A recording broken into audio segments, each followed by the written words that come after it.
இரண்டாம் உமர் என்று அழைக்கப்படும் உமர் இப்னு அப்துல் அஜீஸ் அவர்கள் ஆட்சி பொறுப்பை ஏற்றபோது இறையச்சமும் கடமையுணர்வும் அவர்களை வெகுவாக கவலை கொள்ளச் செய்தன.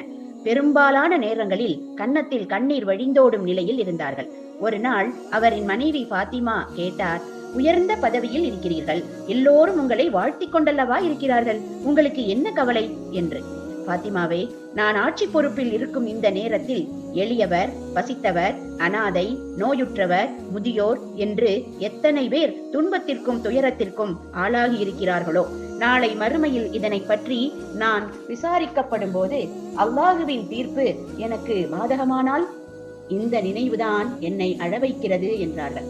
உமர் இப்னு அப்துல் அஜீஸின் வார்த்தைகள் நமக்கு உங்களில் சிறந்தவர் அல்லாஹ்விடத்தில் பயபக்தி உள்ளவர்களேயாகும் என்ற இறைவசனத்தை நினைவூட்டுகிறது. யா அல்லாஹ், இப்படிப்பட்ட நேர்மையான ஆட்சியாளர்களின் கீழ் எங்களை வாழ வைப்பாயாக.